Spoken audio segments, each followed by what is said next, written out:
The night the truth detonated in my family began deceptively warm. I remember the glow of the chandelier, the one my mother polished twice that morning as if people judged her by the reflection of the crystals. I remember the garland wrapped around the cedar beams, the cinnamon-scented candles, the soft hum of Christmas classics my sister insisted on playing from her phone. We were all dressed just slightly nicer than usual, the perfect level of casual effort, because appearances were a currency in my family. You didn't overspend it, and you never underperformed. What I didn't know, what none of us knew, was that the room wasn't decorated for dinner. It was decorated for an execution.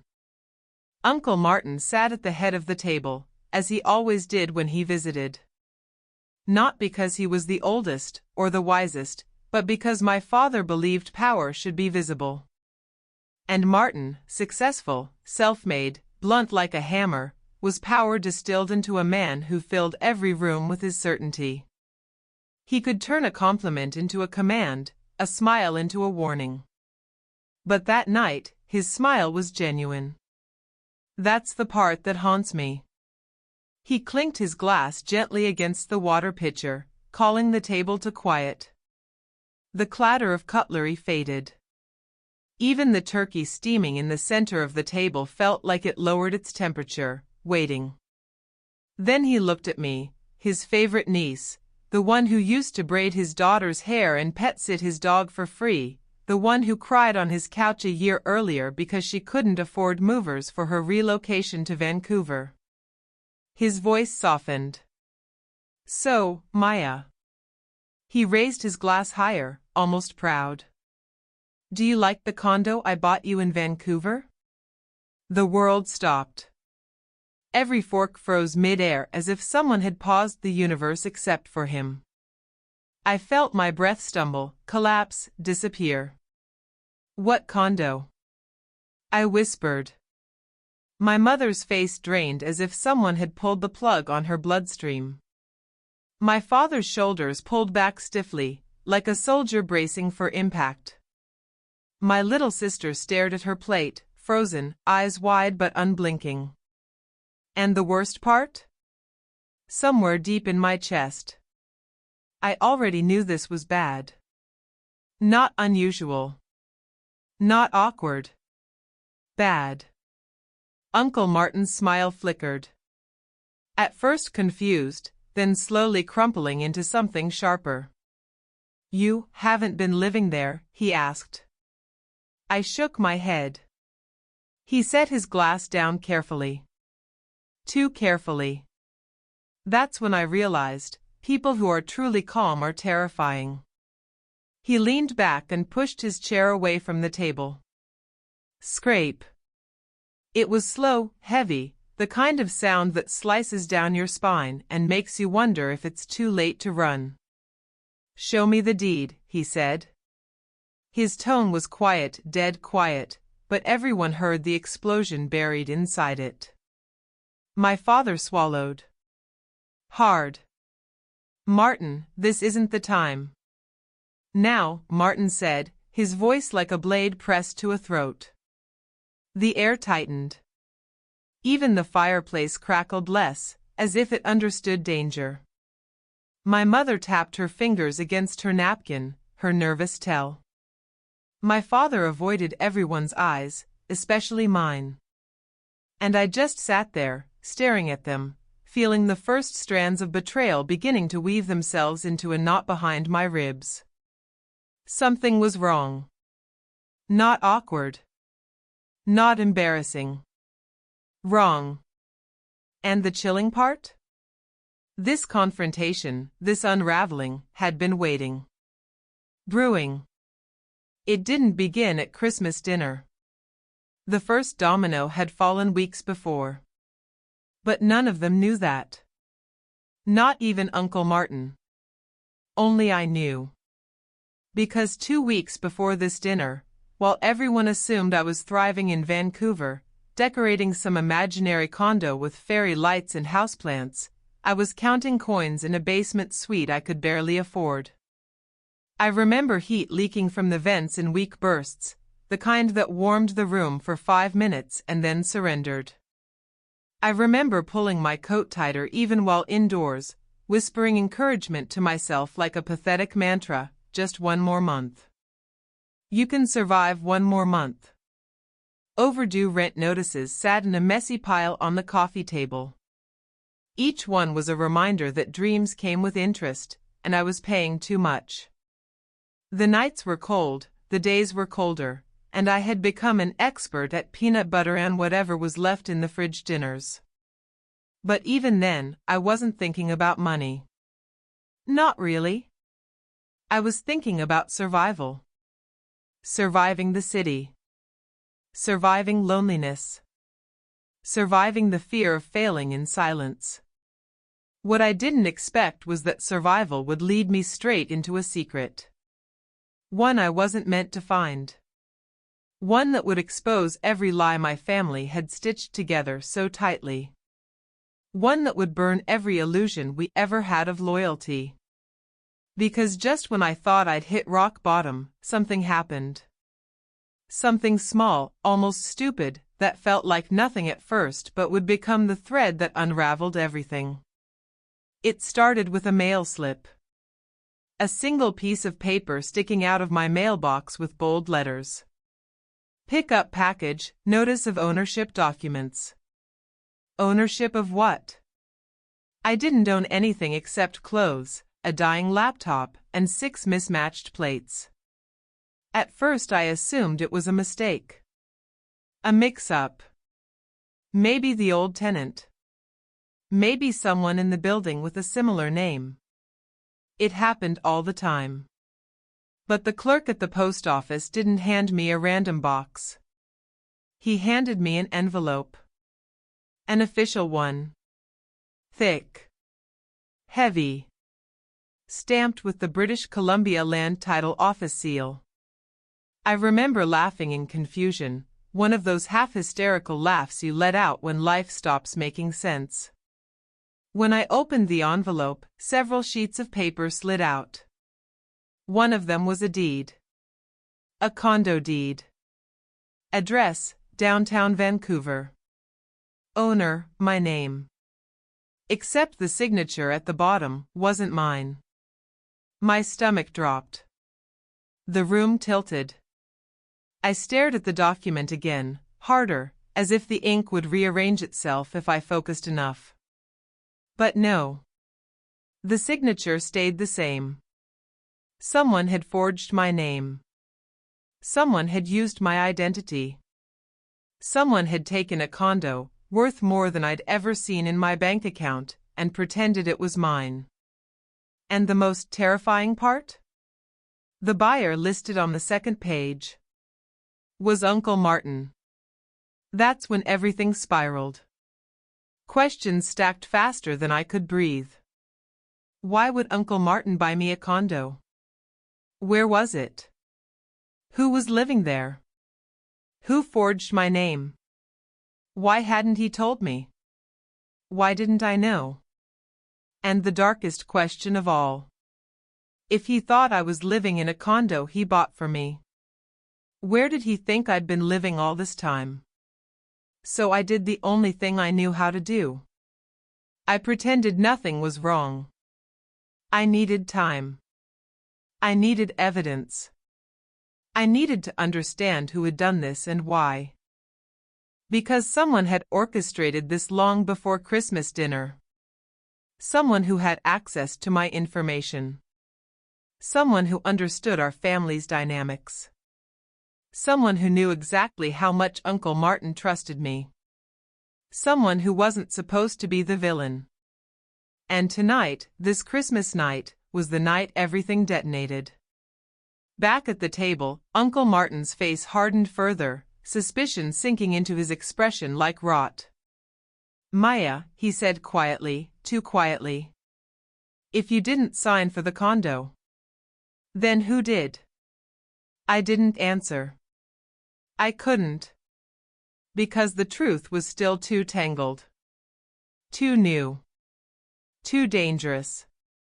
My father finally stood up, palms flat on the table, his voice shaking. Martin, let's talk privately. No, Uncle Martin barked. Let's talk here. Now. If someone stole from me, this family deserves to know. And that's when I felt it. The shift in the room. The tension. The dread. The weight of dozens of unspoken truths rising around us like smoke. This wasn't just about a condo. This was about betrayal. This was about blood. This was about the moment a family learns it has a traitor sitting at the table. And the cruelest twist? The audience, you, will learn the truth before I did. Because before this night, long before the first glass clinked or the first lie cracked, someone else had already pulled the first string. Someone I loved. Someone I trusted.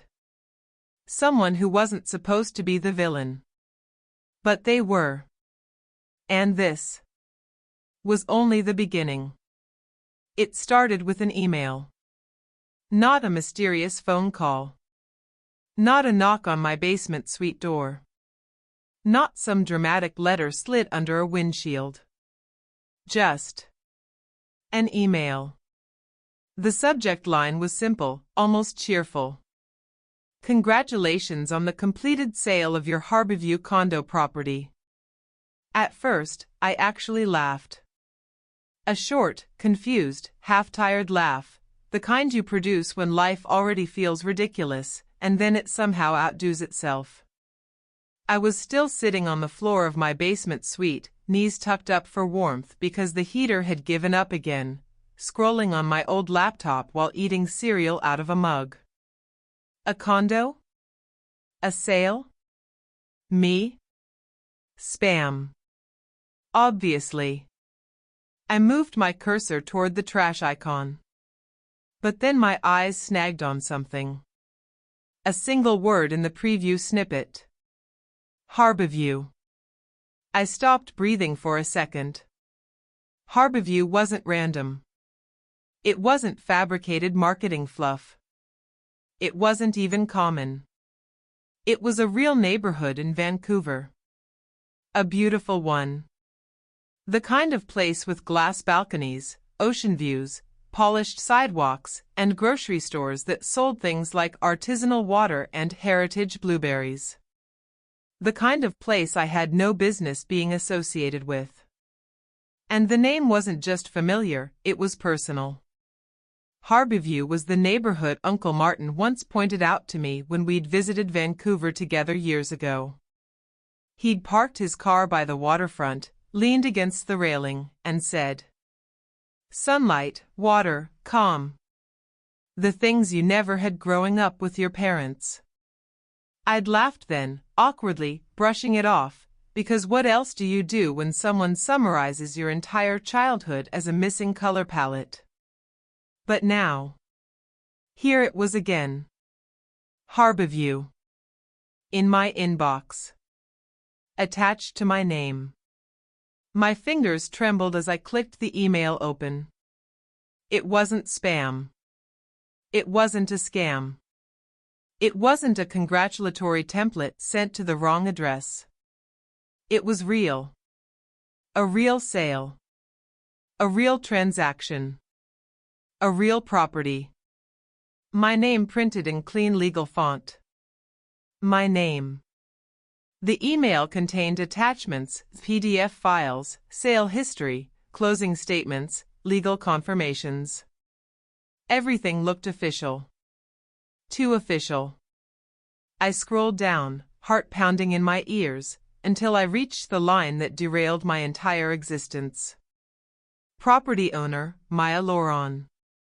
I blinked. Read it again. And again. I didn't own a property. I barely owned furniture. My world was thrift stores, discount grocery aisles, and heat that worked only when it felt like it. I didn't even have enough credit for a phone plan without a prepaid limit.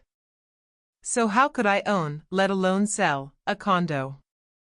My throat tightened, and a buzzing sensation crawled into my ears. I stood up, too quickly, and the room swayed. I grabbed the edge of my small table, the one with chipped paint and one short leg that always needed a book shoved underneath it to stand straight. What was this? A mistake? A mix-up? Identity theft? My mind spiraled. But somewhere inside me, something colder whispered, "This isn't random." And God, it wasn't. My heart refused to slow down.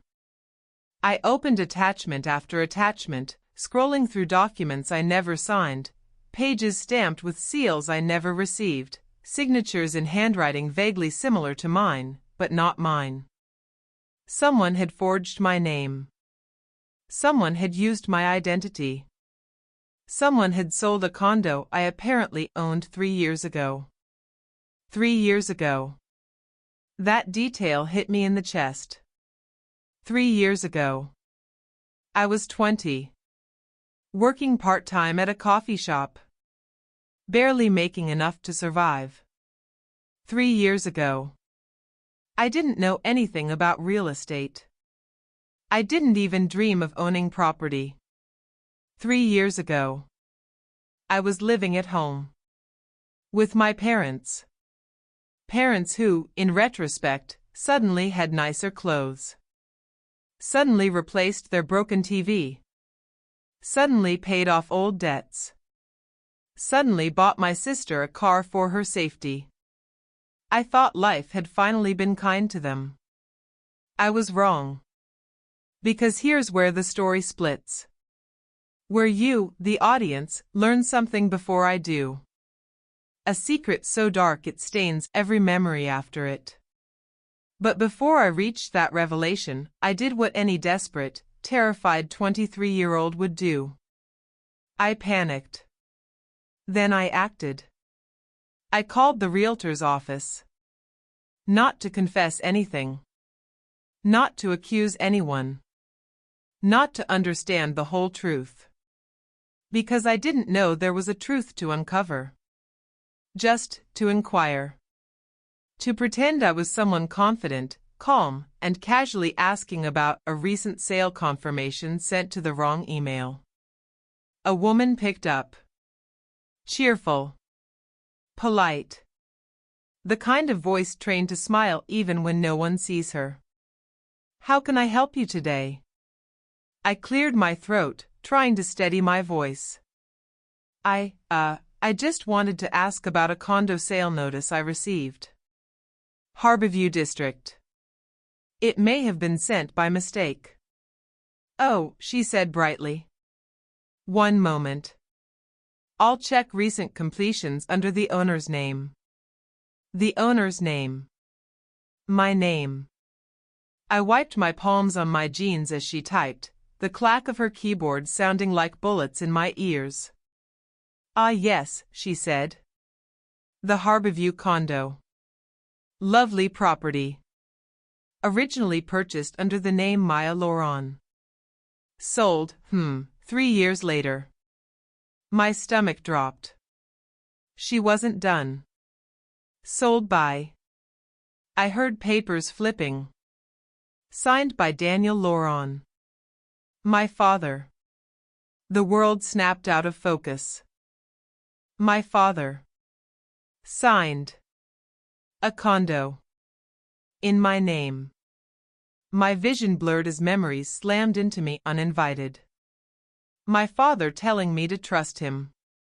My father taking my ID just for paperwork purposes.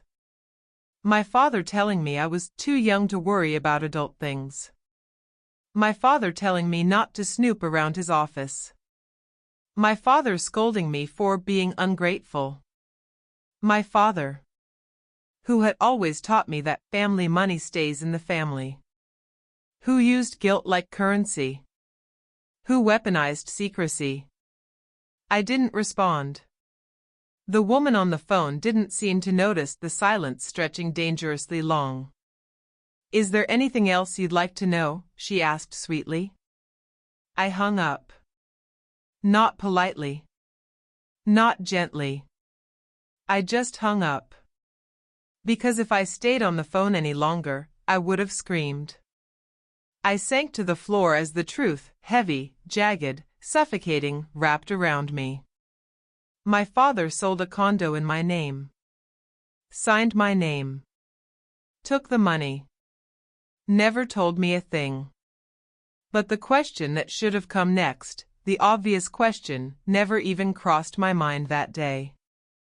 Where did the condo come from in the first place? Because I assumed the worst in the wrong direction. I assumed my parents found a loophole. Or manipulated someone. Or used my credit somehow. I didn't think of the one person who would give something so big with such quiet generosity. I didn't think of Uncle Martin. Not yet. But you. You already know. You already know the truth I wouldn't learn for days. The condo wasn't a gift. It wasn't a charity. It wasn't a handout for a struggling niece. It was a test.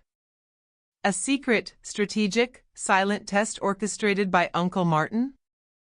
A man who never wasted money, never did anything without purpose, never trusted lightly. He wanted to see if my parents had changed. If they had grown. If they could be trusted with something meant for my future. He wanted to see whether I was safe with them. Whether I was protected. Whether the childhood he regretted not rescuing me from was truly behind us. What he didn't know. What you now know. Is that they failed.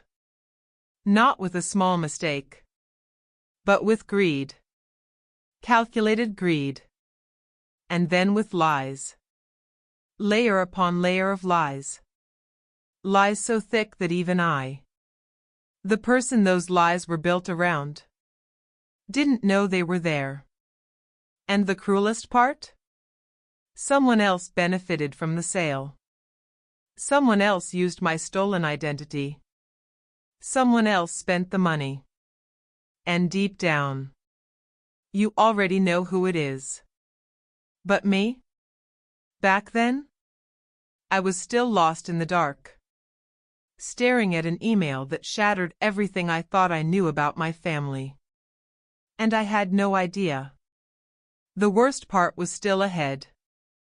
3 days before Christmas, I did something I'd never done in my life. I lied to Uncle Martin. Not a harmless lie. Not the kind you tell to smooth over a moment or dodge a question. This lie had weight. It had teeth. It had consequences I couldn't imagine yet. I told myself I was prepared. I told myself I was calm. I told myself that walking into his office was just a step, a necessary one, in uncovering the truth. But the moment I reached the skyscraper that housed his firm, my courage slipped like ice beneath my feet. The building stabbed into the Vancouver sky, tall and sharp and indifferent, its glass reflecting a city I barely survived in. I pressed the button for the 20th floor, my pulse thundering louder than the elevator cables. When the doors opened, the scent of polished wood and expensive cologne hit me. The floor was silent except for the soft clicking of keyboards behind glass partitions. Everyone here moved with purpose. Precision. Confidence. And I felt like a fraud wearing borrowed bravery. His assistant, Alicia, looked up from her desk as I approached. She was usually warm, kind in the way people are when they genuinely like their boss, and she always greeted me with a bright smile. Today, her smile faltered. "Maya," she said softly, standing up. What are you doing here?" I forced a smile and lifted the small box I'd wrapped the night before, a cheap journal inside, chosen more for the symbolism than the price. "I just wanted to drop off my gift early," I lied. Her eyebrows pulled together in confusion, then in something else. Pity? Concern? Worry? It didn't matter. because her next words felt like a punch to the chest. He thought you already moved in. My heart dropped so violently I almost swayed. Moved in? Where? Into what? The condo. The condo he believed was mine. The condo I had never even seen. She hesitated, then gestured me to step closer. Her eyes flicked to the hallway, then back to me, lower now, softer. He's been frustrated, she whispered. He said he called you. Messaged you. He thought you didn't want his help. The ground beneath me trembled. Uncle Martin thought I ignored him. That I rejected him. That I didn't acknowledge the biggest gift anyone had ever tried to give me. He thought I chose silence over honesty. But I was never given a choice. My father had taken that from me. My breath shook as Alicia reached behind her desk and pulled out a thin folder, cream-colored, unassuming, but too heavy for its size. She glanced around again before pushing it into my hands. I think you should see this, she whispered. Just be careful. Inside the folder were 2 documents. 2 pieces of paper that changed everything. The first. A photocopy of the original deed. My name was printed cleanly at the top. Maya Loran. Bold, unmistakable, permanent. My hands trembled as I traced the outline of the signature line. My forged signature sprawled across it in shaky strokes, someone mimicking me poorly, arrogantly. The second document slid loose beneath it. The sale agreement. The line for seller's signature was clean. Steady. Confident. Deliberate. Signed by Daniel Loran. My father. My breath left my body in one long, hollow exhale. The hallway blurred. The carpet beneath me felt unstable. I gripped the folder tighter, nails digging into the cardboard. I didn't remember walking out of the office. One moment I was staring at the papers. The next, the December wind crashed against me like punishment. Vancouver's skyline blurred through tears I refused to let fall. The cold bit at my cheeks, sharp and merciless. People passed me, laughing, rushing, living, while the truth strangled every breath in my lungs. My father sold the condo. The one Uncle Martin bought for me. Behind my back. With my stolen identity. With forged papers. With silence and greed. And he had the audacity to preach to me about independence. Responsibility. Hard work. I walked for hours without direction, just needing movement, any movement, to outrun the betrayal burning behind my ribs. By the time night fell, my hands were numb, my ears stung, and my resolve sharpened into something dangerous. I needed answers. Not guesses. Not assumptions. Not hope. Truth. So I did the one thing I knew my father never expected. I called Uncle Martin's lawyer, Eli. He answered on the second ring. Maya? His voice was smooth and steady, like someone who dealt with storms often enough to stop fearing the rain. I need to ask about something, I said, my voice cracking despite my best efforts. I'm not asking for revenge. Silence stretched through the phone, patient and assessing. I'm asking, I whispered, for truth. But Eli didn't ask for details. He didn't ask what I found. He didn't ask why I was crying or why my voice shook or why I called him instead of my uncle. He asked only one question. Do you want justice for yourself? Or redemption for your uncle? I froze. Justice. For the years of manipulation. For the lies my parents wrapped my life in. For the identity they stole. For the future they sold. Or redemption. For the man who tried, quietly, secretly, alone, to give me the future they took away. For the uncle who wanted to see if I was finally safe. For the uncle who loved me in ways my parents never could. My voice cracked when I answered. Both. The line went silent for a moment. I could hear him thinking. Then you need the full story, Maya, he finally said. And it's not simple. My pulse hammered against my throat. There's more? I whispered. So much more, he said quietly. But before you hear it, you need to understand something about your father. I waited, breath trembling. Your father wasn't entirely wrong. The world tilted. What? I whispered. His methods, Eli continued, were cruel. Manipulative. Absolutely indefensible. But the idea behind them, the lesson, wasn't fully without merit. I felt sick. My father always said the same thing. You want independence? Earn it. It used to make me angry.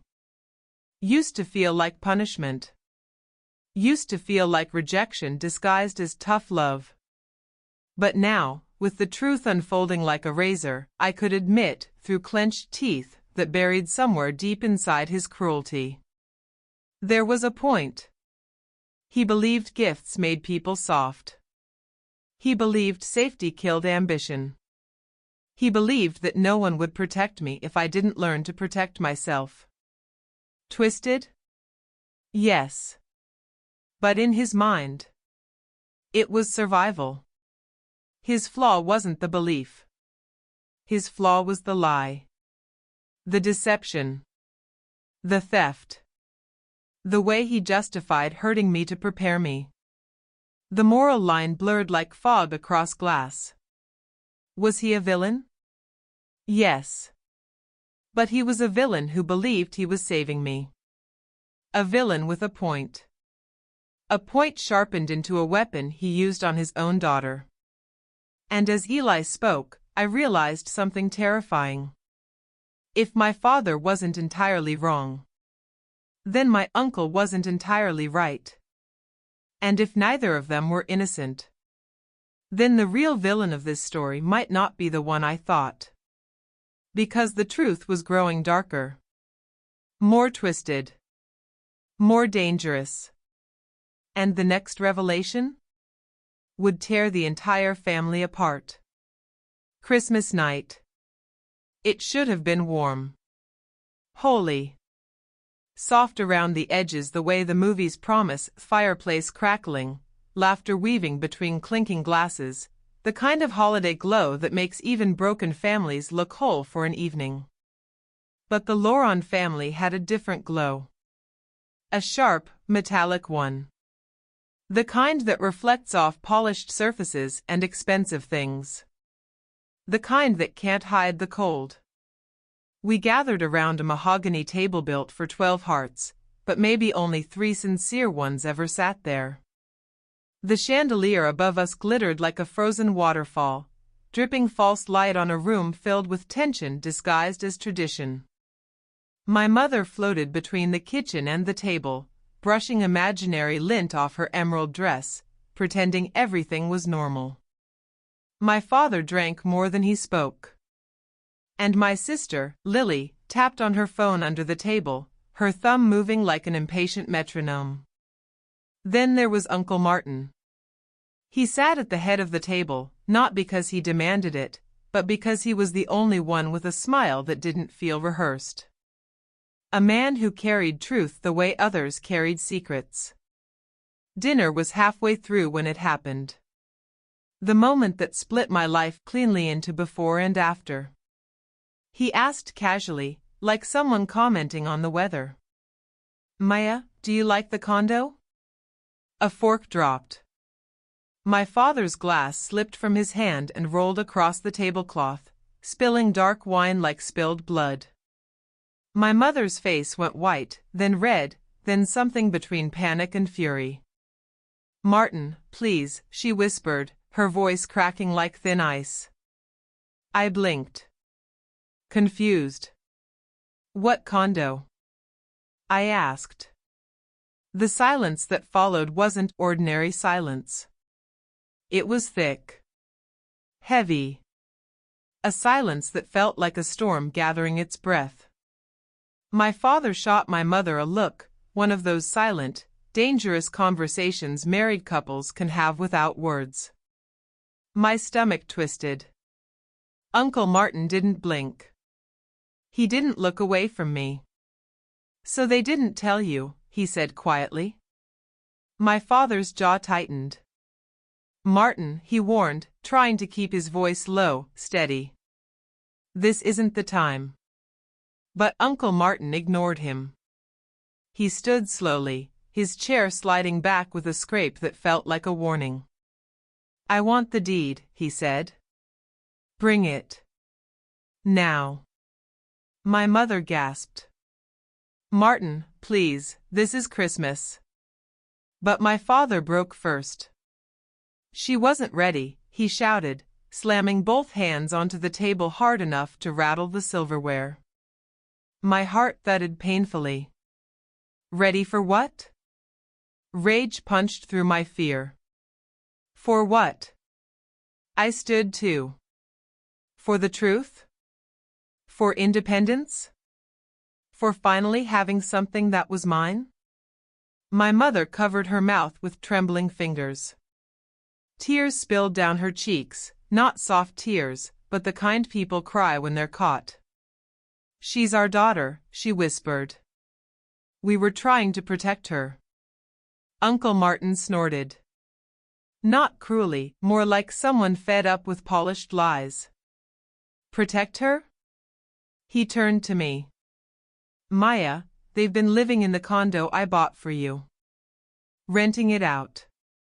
Profiting from it." I felt the room tilt. My breath hitched. "What?" My voice broke on the word. My father rose so quickly his chair toppled over. "That wasn't the plan," he roared.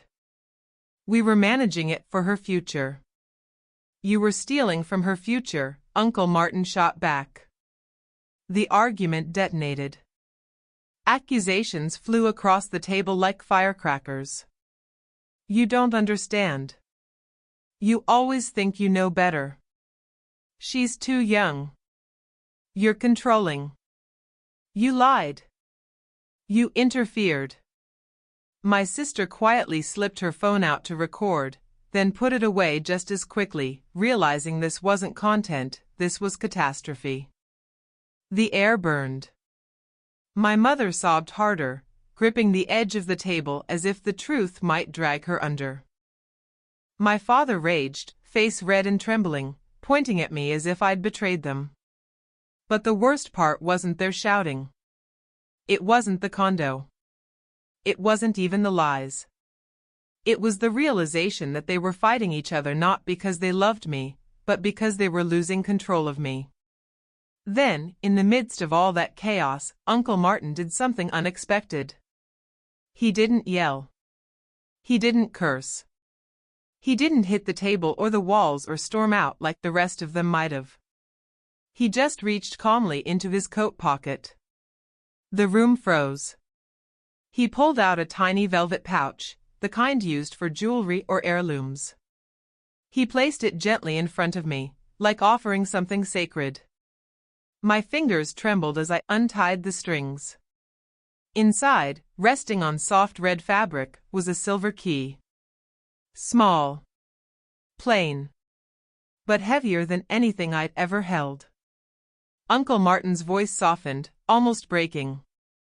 "It was always yours, Maya," he said. And unlike them, he glanced sharply at my parents. "I don't break my promises." My mother collapsed into her chair, burying her face in her hands. My father slammed his fist on the table again. "We're her family," he roared, veins straining at his neck. Uncle Martin turned to him, not angry, not triumphant. Just sad. "Not anymore," he whispered. The words sliced the room in half. For the first time ever, my father had no response. The anger left his face. The fight drained out of him. He sank back into his chair, staring at the tablecloth as though the stains and wrinkles meant something. The silence that followed was deeper than before. Not explosive, just tragic. Because I realized something. This wasn't a family breaking. This was a family revealing what it already was. The facade was gone. The politeness stripped. The truth laid bare like an autopsy. And I stood there holding a key that belonged to a life I didn't know existed. A future my parents stole from me before I even knew about it. My voice came out small, fragile. "Why didn't you tell me sooner?" Uncle Martin sighed. "I wanted them to do the right thing. I gave them time. Too much time, maybe." My father muttered, "We weren't ready to lose her." I looked at him. And for the first time, I didn't see a protector. I didn't see a father. I saw a man terrified of losing control of the one person he thought he owned. That was the moment the floor fell out from under me. Not the betrayal. Not the lies. Not the years of manipulation disguised as guidance. But understanding that love, real love, doesn't chain you. And whatever my parents had offered wasn't love. It was fear. Possession. Image. Control. That night, I walked out of the house with the silver key in my hand and the truth burning in my chest. And that was my lowest point. Not the shouting. Not the broken Christmas. Not the stolen condo. But realizing my family hadn't just hurt me. They had hidden who they really were. And now that I finally saw it, I couldn't unsee it. But what I didn't know then was that this key would unlock far more than a condo. It would unlock a war. And the rise that came after? It would change everything. The next morning, the house was silent in a way that didn't feel peaceful. A cold, abandoned kind of silence. I walked downstairs expecting my mother's soft footsteps or my father clearing his throat the way he always did when he wanted to start another lecture disguised as wisdom. But the living room was empty. The entryway was empty. Their shoes were gone. Their coats were gone. The door was left slightly ajar, letting winter wind curl into the hall like a ghost. No goodbye. No explanation. Just tire tracks carved into fresh, untouched snow, two perfect lines stretching down the driveway and disappearing into the white morning. They were gone. Whether out of shame, guilt, or just to avoid the fallout, I didn't know. And in that moment, I didn't want to know. Sometimes absence speaks louder than apologies ever could. I wrapped my sweater tighter and made my way to Uncle Martin's sunroom, the place where he spent most mornings reading the newspaper and drinking overpriced coffee he swore wasn't overpriced. The sunroom was always warm, always filled with the soft hum of the heater and the gentle glow of morning light filtering through tall windows. But that morning, it felt different. Muted. Dim. Fragile. I sat there, my hands wrapped around a mug of tea he brewed earlier, though the steam had already faded. The porcelain felt cold, and I realized, so did I. A few minutes passed before I heard slow footsteps in the hallway. Uncle Martin walked in. But not the version of him from last night, the one who stood tall and unshakable, who confronted an entire family without raising his voice. No. This version looked older. Tired. Wounded in ways he didn't know how to hide. He sat across from me and exhaled softly, running a weary hand through his graying hair. "I should have protected you sooner," he said quietly. Not defensive. Not angry. Simply true.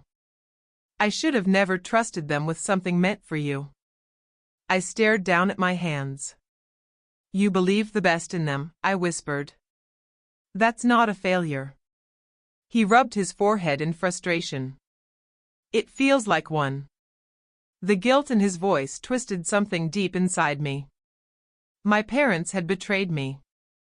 But he had carried the weight of their choices on his shoulders. He reached into his coat pocket and placed a sealed envelope on the table. No dramatic pause. No suspense. Just an exhausted man trying to make things right. Open it, he murmured. I slid my thumb under the flap, feeling the texture of thick legal paper before I even saw it. Inside. A deed. Clean. Legal. Unbreakable. No signatures forged behind my back. No hidden clauses. No parental interference. Just my name. It's yours, he said. No loopholes this time. I stared at the document. I should have felt victorious. Relieved. Justified. But I didn't. Instead, I felt empty. The condo, my condo, was supposed to be a symbol of independence, a promise of a future. But now it felt tied to a night soaked in betrayal, shouting, and broken trust. It felt like a prize stained by family bloodshed. I placed the deed gently on the table. I don't want it, I whispered. Uncle Martin froze. Maya. Not like this, I said, voice trembling. Not through pain. Not through fighting. Not through all of that. Tears pricked at the back of my eyes. I didn't want my life, my home, to begin on a battlefield. He didn't argue. He didn't push. He didn't insist that I take it anyway. Instead, he leaned back and studied me with soft, tired eyes. Then, he did something unexpected. He reached across the table and placed his hand on mine. Maya, he said gently, the world already tried to harden you? Don't let last night finish the job. Those words broke something open inside me. Not the condo. Not the revenge. Not the justice. Just those 10 simple words. Because sometimes healing isn't loud. Sometimes it's not a speech or a grand gesture. Sometimes it's just someone choosing you. Not because they want something. Not because it benefits them. Not because of obligation. But because they see you. They care. They choose you without conditions. No tests. No manipulation. No lies. A warmth spread slowly through me, one I didn't expect, one I didn't think I deserved. And in that quiet sunroom, surrounded by the wreckage of the previous night, that warmth stitched something broken in me back together. That was the moment I finally healed. Not because I got the condo. Not because I won. But because someone showed me that family isn't blood, it's consistency. It's truth. It's someone who stands in your corner even when the rest of the world steps out. A week later, I stood in front of the Harborview condo for the very first time. Snow clung to the balcony railings, painting everything in a quiet, untouched white. The ocean below shimmered, a calm blue-gray that reflected the muted sky above it. The building towered tall, modern, polished, nothing like the chaos it had been dragged into. It deserved its own story. And so did I. I pulled the silver key from my pocket. The same key Uncle Martin gave me at the table. The one they tried to hide. The one that survived the truth. The one that represented not revenge, but freedom. I held it up to the winter sunlight, watching the metal catch the morning glow. Then, with a steady breath, I whispered into the cold air. Home. Not because of the walls or the view or the deed. Not because it proved my parents wrong. Not because it meant I won something, but because stepping into that condo symbolized something deeper. I chose myself. And sometimes justice doesn't roar. It doesn't crash in like thunder or demand an audience. Sometimes justice is quiet. It's the soft click of a door unlocking. It's the calm that comes after the storm. It's choosing peace over revenge, healing over hatred, and walking away stronger than they ever expected you to. My story didn't end with fury. It didn't end with vengeance. It ended with freedom. And if this story hits something deep inside you, if it reminds you of family wounds, or hidden truths, or the moment you finally chose yourself, then tell me. Share your thoughts. Tell your story in the comments. And don't forget to like, share, and subscribe to Venge Tales Diary for more emotional, true-style stories that awaken something real inside you. Your support helps these stories reach the people who need them most. And trust me, the next story? You won't want to miss it.